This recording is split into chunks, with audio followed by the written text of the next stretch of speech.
The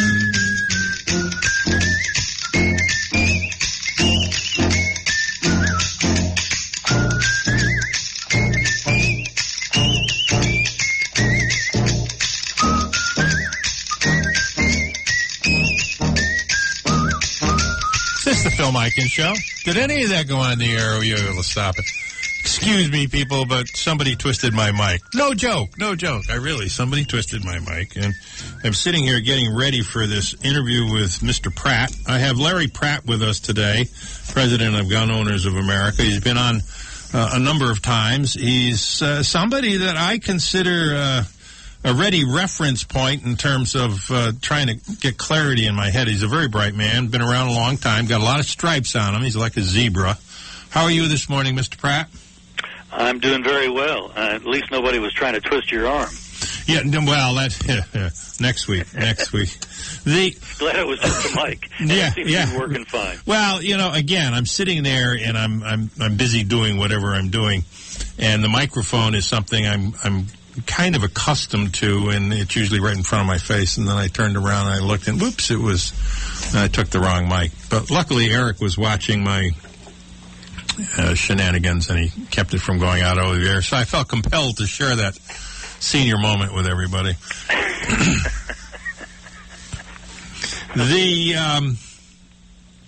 I'm getting to the point at my age, I'm sure you have a permit to carry in your state. You're president of the Gun Owners of America. I'm sure you've been licensed or allowed or regulated. I'm not quite sure what you call it. It's a permit. Permitted is by the local government. Usually, it's the local government who has final say on whether you can carry or have a gun permit. At least that's the way it is here in Connecticut.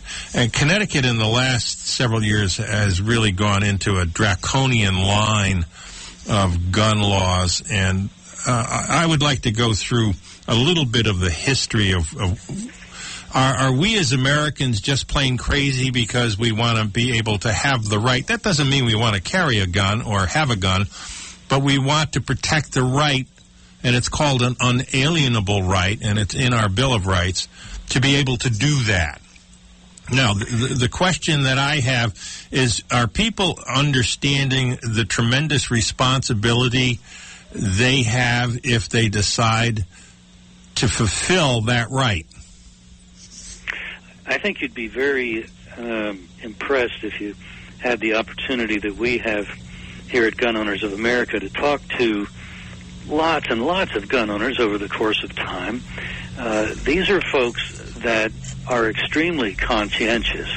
They're well aware that their ownership of a firearm is kind of like a car. It's the ownership of something that can be very dangerous if it's not properly handled. And the attitude on the part of the gun owners that we deal with, I think, is just commendable. They are, in fact, statistically, they even commit fewer crimes by far than the police do. And, of course, that's even way less than the general population. So when you start talking about people with permits, you're talking about choir boys and choir girls. These are not the problem in society. And I think that dawned on the legislators in Maine, which is, correct me if I'm wrong, viewing it as a liberal state from afar here outside Washington, D.C. But I think New England, rural New England states will surprise you. Well, they have recently added themselves to the list of states that have what we have dubbed constitutional carry, meaning in Maine now, state number 7, you can put a gun in your purse, put it in your pocket, or however you wish to carry it, and that's all there is to it. You don't need to go and ask a bureaucrat, may I? You are responsible for that, and you're good to go until and unless you break a law. And it's worked in your neighboring Vermont for now going on a century, like at least 80 years, and it's certainly not been a problem there. And when Alaska adopted this kind of legislation, they found their violent crime rate went down over the next 10 years, some 20+%. So these are really public safety measures that can be taken, meaning when the populace is able to arm itself without worrying about some bureaucrat coming down on them and pressing charges. We're all the first responder if we're the victim of a crime. It's not the police that are the first responders. Now, our first response may be pretty pathetic if we can't do anything about it, but... Yeah, it could be to run or hide or fall on the ground. I mean... Then an armed first responder. And I tell you, I can't think of a gun owner I've talked to who, when the subject came up about the use of a firearm in self-defense, they would let you call your mother their mother terrible names. They would let all kinds of outrages, as long as it wasn't physically threatening them, occur, because they will walk to the other side of the street. They will drive to some other place. They will do everything possible to avoid trouble, because the last thing they want to do is use their firearm. It is not the so-called Rambo mentality that we're talking about here at all. These are people who are extremely conscientious and really the ones who commit just about the least amount of crime of any group in our society. In terms of America's, it's almost the subconscious. And again, I use my wife is a former hippie. I mean, when she was a kid, she was a hippie. She had sandals. Well, I used to be a liberal, so we all... Yeah. No, but I meant she was into freedom and love and this and that. And she wasn't into firearms. Her grandfather didn't take her hunting, any of that stuff. She never wanted fire. But recently, in the last 15 or 20 years, she has become very concerned about the ongoing threat of not being able to get a firearm. And as a former hippie, she's saying, and this last round we had with, especially here in Connecticut, she was one of those that said, I've got to buy a gun and get it in the house and so on and so forth. And I said, well, I've got a gun. That's not a problem. And she said, no, I want my own, and I have that right, and I'm going to do it. And I said, well, you don't know how to even load a gun. She said, well, I'll learn. But I have that right, and I'll learn. The American public goes back to the tradition of the founding of this country, but it goes back even farther than that. When people settled in this country, they came to foreign people to a foreign land and were received in many instances with physical threats all around them. Animals, the weather, the native population didn't like the fact that they were, plowing their fields, whatever it was. But they had to protect themselves, and there was not a question as to whether you should protect yourself. You had one or two choices. You either protected yourself, or you were killed, or you could be killed, or you could see your family killed. So that kind of imprinted on our culture not only the right, but it's a God-given right to protect yourself. It's been put into every document that we've had from the founding of the colonies. Yeah, we knew we were the first responders back in that day, for sure. Yeah, there was no problem with, are you going to have a gun? You're saying, which one could I afford? It was how many? Yeah, really, it was a given kind of thing. So the how many question it makes me think of the area around Clinton, New York, where the state prison is located, and they had those two dirtbags break out, the convicted murderers that were there, I guess, for life. And not nice guys either, by the way. These were really bad actors. Well, they became quite the sales force for people getting guns, and one lady made it known rather publicly. She was on some talk show, and word got back to us that she had not been eager. In fact, she had not wanted her husband to even have a gun in the house. Now, she said, there's a gun in every room, on every table. Yeah, well, Times change. The old saying that a conservative is the liberal that was mugged last night was certainly true in her case. Right. And I think it's just wonderful that she was able to come to that conclusion without any greater danger having occurred to her, because she didn't actually get mugged. But the thought really did get through that, oh, wow, those bad actors could be here before the cops are here, because it's a kind of rural area, too. And so, yeah, they're out in the woods. I guess they were about an hour away from the border. They weren't that far away from the Canadian border, from what I understand. So everybody was concerned that they were going to cross over the bridge. It's not what you think of when you hear the two words New York. No. But what we're looking at here in this country is there are some statistics that I can remember, and I'm coming off the top of my head now. But we in the United States represent about 5% of the world population. That sounds about right, 5, 6, 7%, whatever it is. And yet, in terms of the number of guns that are owned by the citizenry in the world, they say that we probably represent 35 to 50% of the manufactured guns through the years that are still sitting in the hands of the population. So that means that 50% of all the guns that are out there are in American hands worldwide. No wonder Admiral Yamamoto was reputed to have said, this may be apocryphal, I'm not sure how historical it is, but it's okay. He said, well, the reason that they didn't invade the mainland of the United States was because of the very thing you're pointing to, Phil, that there were just so many guns. And they had actually an object lesson. After Pearl Harbor, I hadn't realized this until the last several months, the Japanese had invaded one of the islands in Hawaii, an actual land invasion, if you will, troops coming off, landing craft. And they were repulsed by the armed citizens of Hawaii. Now, Hawaii today is one of the most liberal places around, but from what I can gather, they chose to invade around the Navy port that they had bombed, and of course, those would be the people most likely to be armed, and by golly, they were. And the Japanese decided maybe bombing's okay, but we better not do a. We better get back into the boats, boys. And so there is one of the prime reasons for the armed people.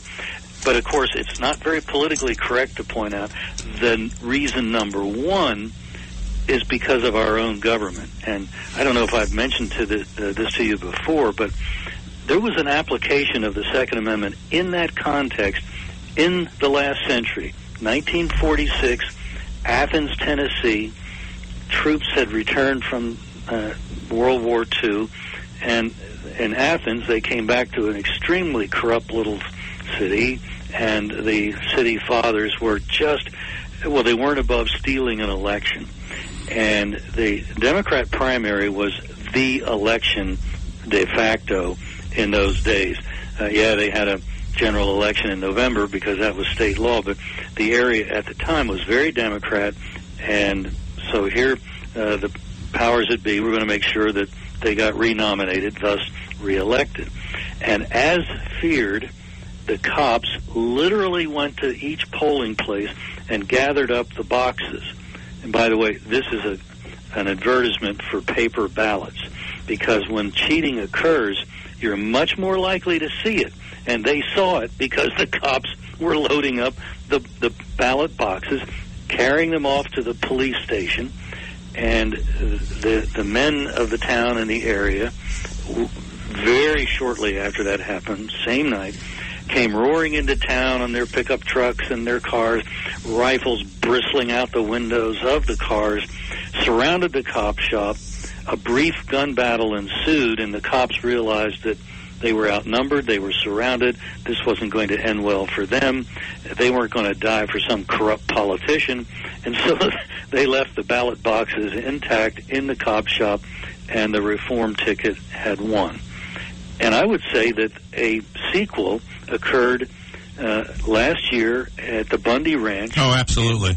Bunkerville, Nevada. Absolutely. People from originally around the area, then the whole state, and finally from the whole country were coming armed to protect that man from an invasion by federal troops who couldn't wait for a court suit to be terminated, to be finished. The guy really did have contracts to water his cattle on federal land, and the feds just got impatient. They wanted to convert it into some lower use than what he had a right to use it for, and that was the nub of the matter. Well, it was stated that Senator Reid, and I haven't researched it, but was looking to do a $6 billion farm for solar farm. Solar farm, and that he and I guess the Chinese or Japanese or somebody were working on it. And you think about that. Let me do a break, and when I come back, we'll talk more about Americans protecting themselves against our government. Yeah, why not? This is the Phil Mikan Show. We'll be right back.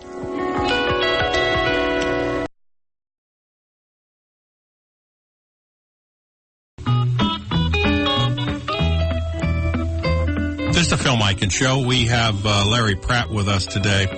One of the things that the American people should understand, and if you consider yourself an American citizen, that doesn't mean you're an American. You're an American if you believe in the rights of America, and you don't necessarily have to enjoy everything that's granted in terms of the Bill of Rights, but it's a given right. Unalienable is a very deliberate word chosen. Can you define unalienable right to me, Larry? Well, it connotes something that is inherent, that you're born with. God-given. And in this understanding the founders had, that it came from God along with our very lives itself. That just part of being a human being meant that you had these rights. And for a government to transgress in these areas was to violate boundaries that turned the government into a tyrant. And that was the whole issue in our war for independence.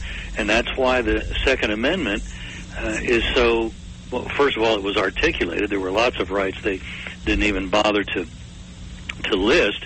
But the Second Amendment was something that was actually in force and employed at the Battle of Lexington Green, if you will. This was the ownership of firearms, and military-grade firearms at that. The Brown Bess rifle was just coming into use at that time, and there were some of our colonists that had some of those rifles, and they were better armed than the British troops, and they were better shots too. And that was part of the reason we were able to make the break. But I think you pointed out, it's the idea of America. America, as somebody put it, is unlike almost any other country in the world. America is not America because we speak American, or because we are ethnically American, or because we all have a particular religion. America is America because it's an idea. The idea that the people are the boss and that the government is a creature. It didn't make the people. It's a creature. It's our employee. We established the government to accomplish certain things which we enumerated in our Constitution. Article 1, Section 8 lists almost all of the things, few that they be, that we wanted the government to do.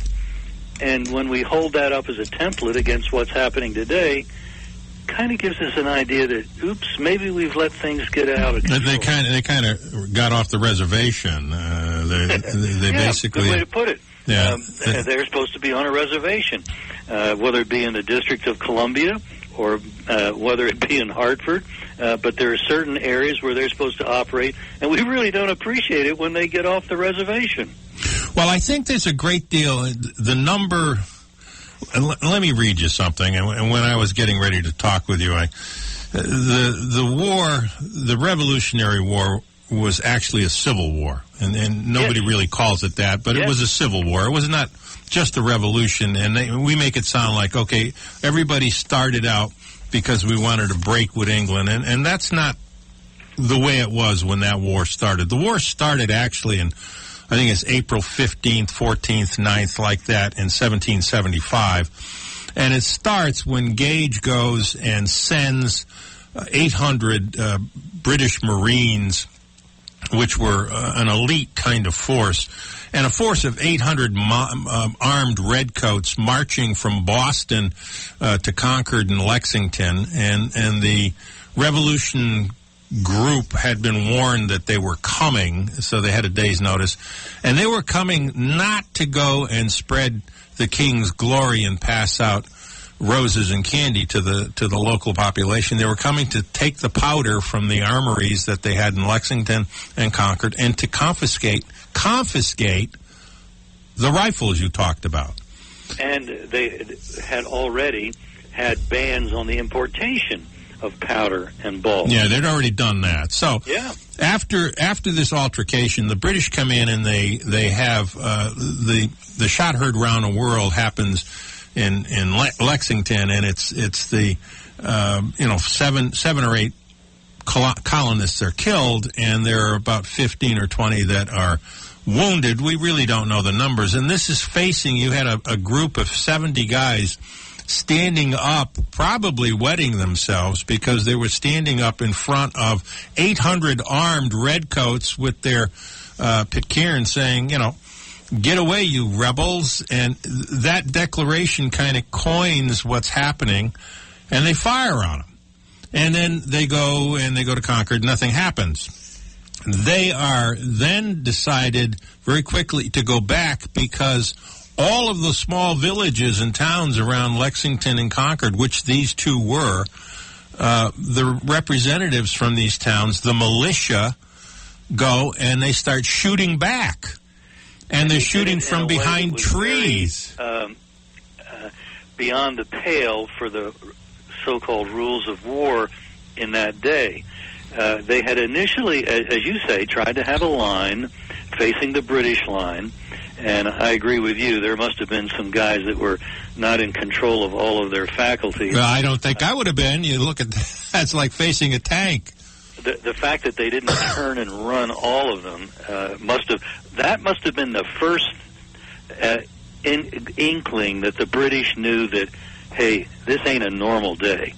And then when the colonists were shooting from behind barns, trees, rocks, whatever they could hide behind, and they weren't in formation, they were shooting at the retreating British, who lost, I think I've read they lost a quarter of that 800. Yeah, it was about 250. Between 250 and 300 guys were considered casualties. I don't know. So more like a third were casualty of one sort or another. Yeah, it was a telling day. British, stunning that the colonists would even think of doing something like that, and I think it shows right there how poorly the British were gauging what was happening in the colonies. It's not as if they weren't being told. There were, in fact, we had colonists in London saying, hey, back off, you guys. It's getting really crazy over there. Something's going to happen. And then when it happened, I don't think they could still believe it. I think they were in such a bubble in London. The King's Court, they're playing the Handel's water music, which is really grand. If you've ever seen a reenactment of that, floating down the River Thames with these marvelous Baroque orchestras playing Handel's water music. If I were the top dog, the king over there at that time, I'd have thought, boy, all is well in the world, and what could possibly go wrong? Well, it was going wrong right under their noses. And I don't think they got the message until sometime later, when they realized even when we win battles against these people, they keep coming. Yeah, that was George Washington, come to find out. George Washington has been accused of having only won the one final battle. George Washington was a guerrilla. He didn't have the troops to come up against mano a mano and fight the British. And so he was one of the first guerrilla fighters. He would have a staged battle, and then he would retreat very quickly, and it just annoyed the Brits altogether. And good for George Washington. He did what he could with what he had, and I think that was why the American people so revered him. The population knew it. Yeah, the population. But for the longest time, George Washington was rightly revered. This took a lot of guts. And by the way, he was all in when they were wintering at Valley Forge, and some men were leaving red footprints when they walked in the snow because their bandages, they had no shoes, were leaking their blood. Martha Washington came with like a 14-wagon train from Mount Vernon, from his own private property, bringing supplies for the troops. George Washington, I doubt, ever got reimbursed 1 penny of that. As a result of the Concord and Lexington foray, as a result of the fact that the British basically were seen, and that was a tremendous moral boost for the colonists to see the Redcoats running back to their quarters in Boston. Yeah. There was a document that was released which was a precursor to the Declaration of Independence, and it was called the Declaration of the Causes and Necessity of Taking Up Arms. And ironically, it was issued July 6th and delivered to the British 1775, about 2 months after the confrontation with the British. It's a declaration by I'm reading and quoting it now, a declaration by the representatives of the United Colonies of North America, now met in Congress at Philadelphia, setting forth the causes and necessities of their taking up arms. That was a year before the Declaration of Independence. This is the Phil Mikan Show. I've got Larry Pratt with me. We'll be right back.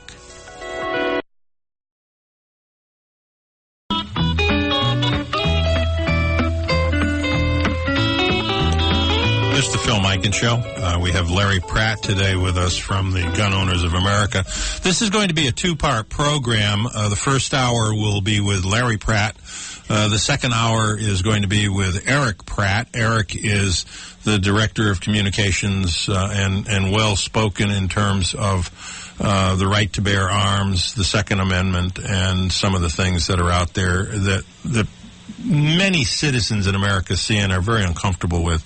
The one thing that is proven to be obvious, there are several cities that have probably the most onerous anti-gun laws and gun control laws in the country. One of them is Chicago. And Chicago has one of the highest murder rates and misused gun areas in the country.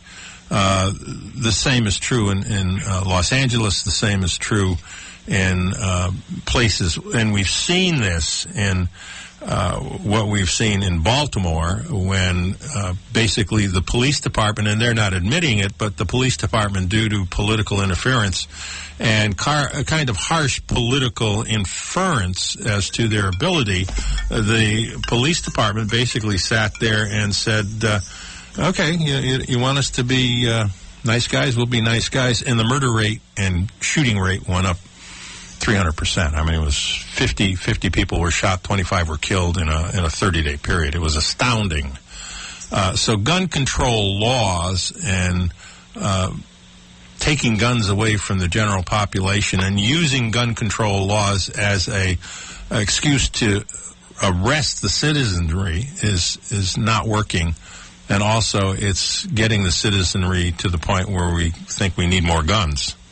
Is there anything I said there you don't agree with? No, I would just be even perhaps a little more politically incorrect and point out that all of these crime centers that you mentioned by name, the cities, they're run by Democrats. And they're run by Democrats, as you say, that are really not eager to have people able to defend themselves. And they've got laws that make it very tough to be able to legally own a gun, and then to, in most of these places, just even try to get a license, a permit to carry a concealed firearm in public. And there's an even more irony when this whole thing got started, it was over the arrest of a drug dealer by the name of Freddie Gray. The police had been told by the mayor, who's now trying to blame them for everything, had been told to double down in the very area where they arrested Freddie Gray. This was from the Democrat mayor. Cops want you to go in there and want you to really double down. And they did, and they arrested, among others, Freddie Gray.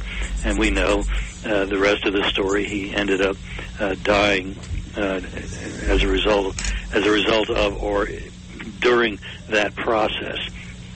So this is well, the black police, as you say, are simply going by the book. The mayor of Baltimore cannot be at fault in any way, shape, or form, any more than the prosecutor can be at fault, because both of them are black females. And Democrats. Because if they were Republican, they would have been run out of town on a rail after they were tarred and feathered. Bye-bye. But yeah, correct. And they would have been obviously racist.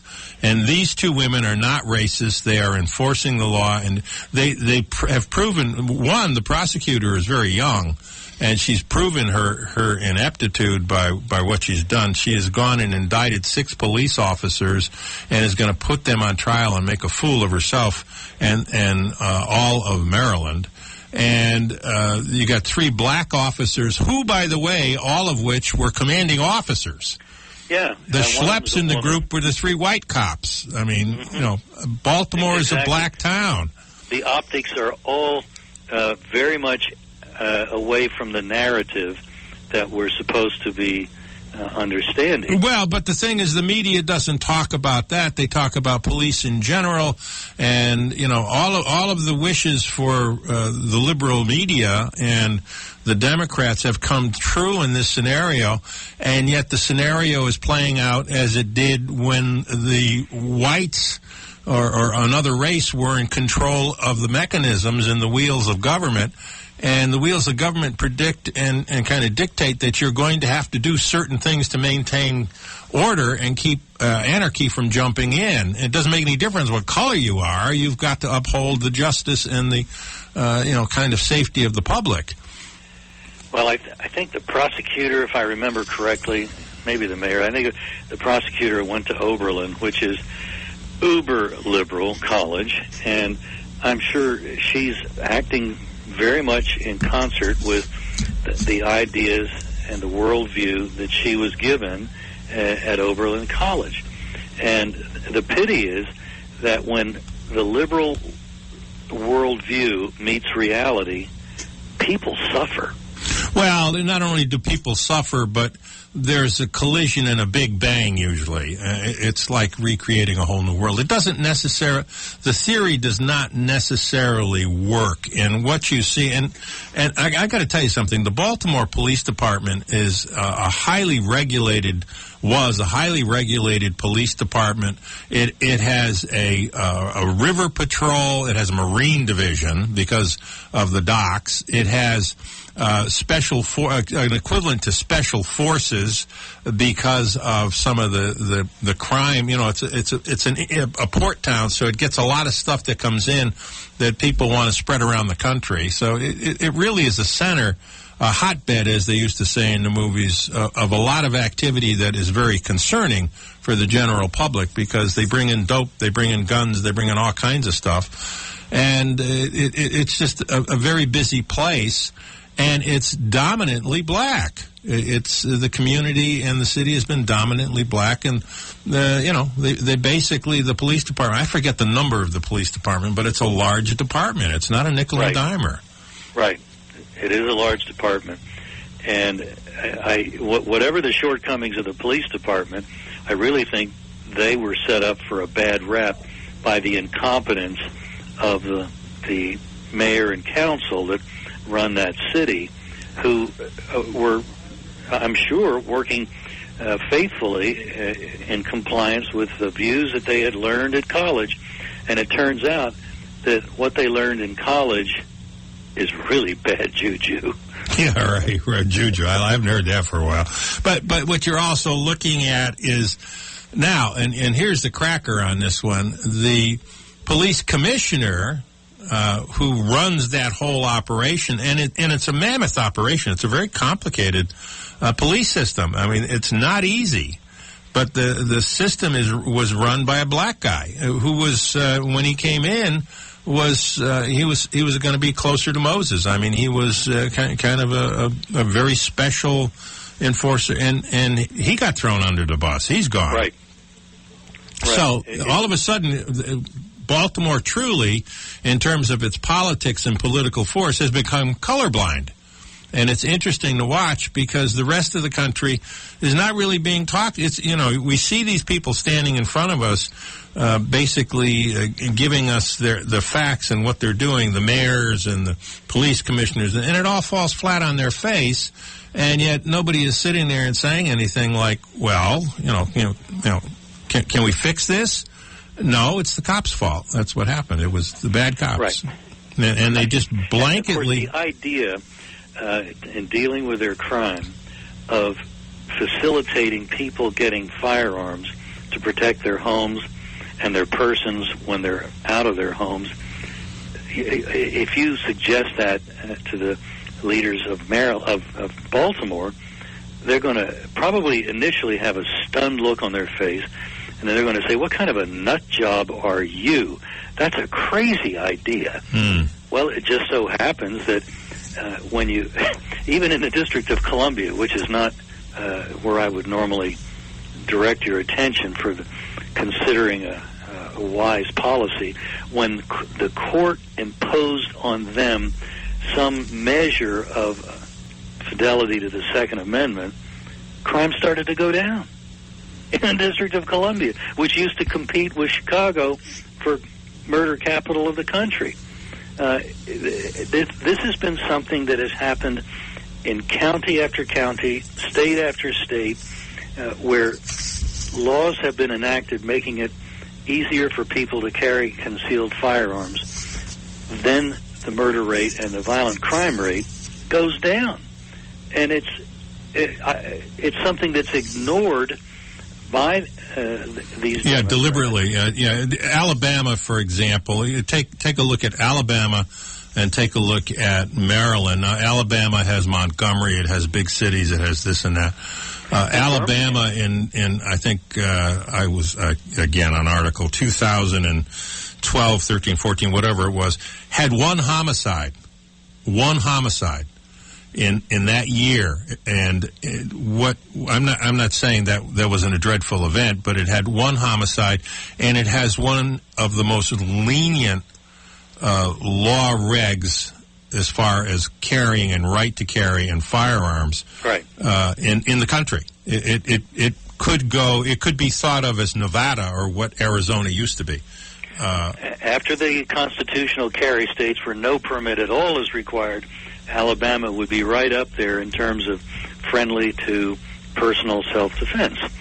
And now you know what you've been talking about in terms of Baltimore when you sit there and say that the population to tell the population to arm themselves, they wouldn't even think about it. When you have a problem is when the population doesn't care what you tell them, they arm themselves anyway. Then the ship is sailed. That appears to be what happened with the 5 servicemen that were killed in Chattanooga. Apparently, 2 of them were carrying personal firearms against regulations because they were supposed to be disarmed, which is one of the most incredible policies I can think of. Yeah. Because we've had some 35-plus fatalities in gun-free zones and in military installations just during the Obama administration, and they will not change the policy. Well, that's because the idea of the regime, the Democratic and the Republicans tend to be a little softer on it, but they're not faultless either. Let me do my last break, and when I come back, we'll do summary. This is the Phil Mikan Show. I'm talking with Mr. Larry Pratt, president of the Gun Owners of America. Hope you've enjoyed history today, because that's basically what we've been doing. This is the Phil Mikan Show. I'll be right back.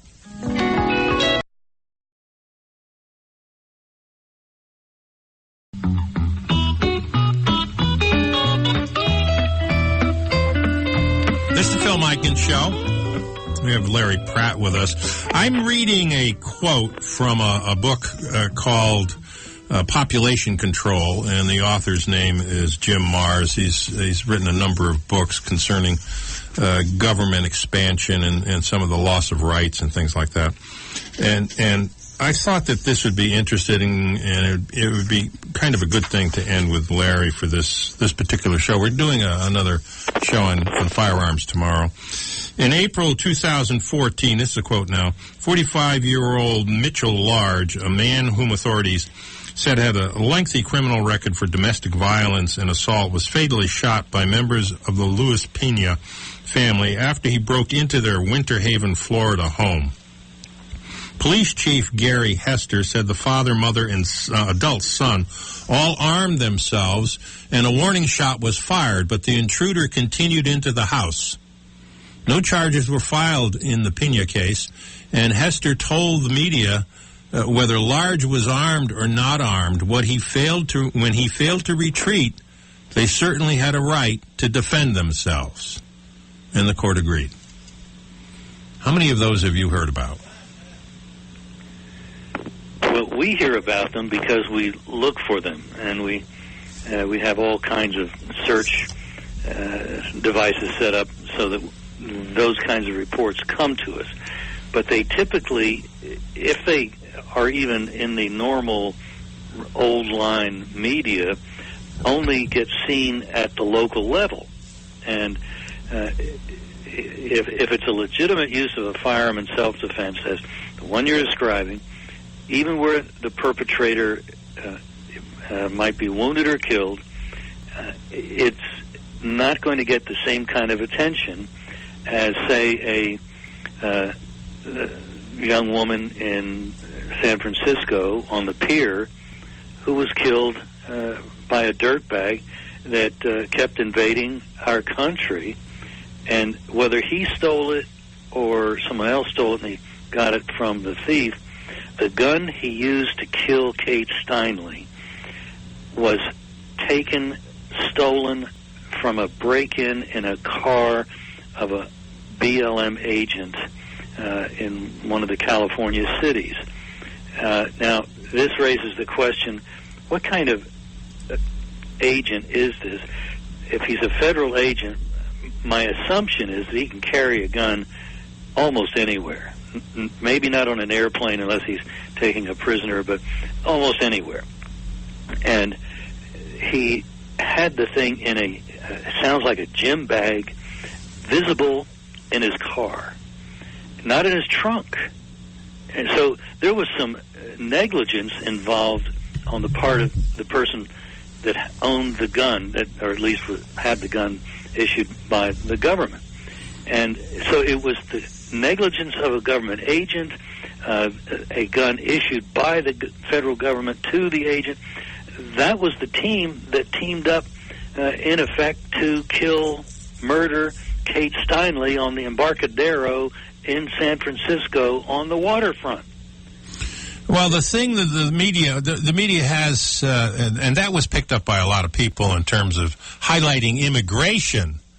They did not highlight the use of the gun, but they highlighted that this was a guy that had been 5 times or 7 times, some unbelievable number of times, deported back to Mexico. Commuter. Yeah, he was a commuter, right, right. And what a lot of people don't know is the second time you're in after you've been deported, you are now being you're a felon. This is a felony. You don't do it. Well, he not only, this whole guy came up from Mexico. Let me tell you, if he had come into Mexico from their southern border and they had picked him up, he'd be in jail. He'd be gone. Yeah, he'd be gone.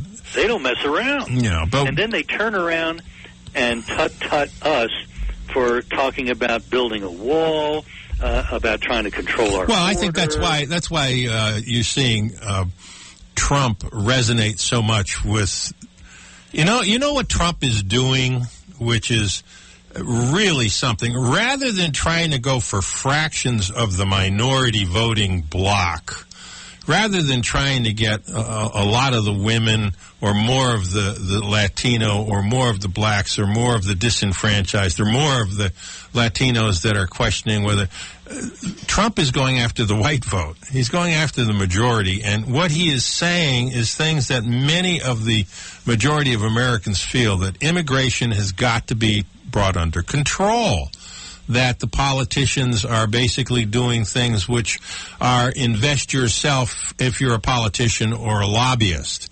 And whether he's going to resonate for too terribly long or through to the complete cycle of this presidential run remains to be seen. But he's resonating, and if nothing else, he'll bring new content to the race. Other Republican candidates will start picking up on it because they'll see it resonate. Larry, I want to thank you for being with us. I'm looking forward to talking to your son, Eric. Great to be with you. Let me just urge folks to go to gunowners.org. We've got a free email alert list that'll keep them posted on what's happening in Washington. Please go there and sign up for that at gunowners.org. And we will be setting up a link between you and between Gun Owners of America and our website as well. So if people want to be listening to these two shows, today's show and tomorrow's show will be repeated probably a week from this coming Saturday. I have a 2-hour show there. So we'll repeat that next week. The Pratt Mobile, we'll call it a Pratt Marathon. It's like when they have Clint Eastwood movies on the cable for over the weekend, where everybody watches kind of a period that I think they call it Squint with Clint, something like that. Thanks for being with us. Great to be with you, Phil. Thanks so much. You be good. This is the Phil Mikan Show. The gun rights of America are very real, and they're very much intrinsic and an innate part of our culture and our heritage. And people are trying to redefine heritage. They might succeed, but not easily. This is the Phil Mikan Show. Tomorrow, Eric Pratt.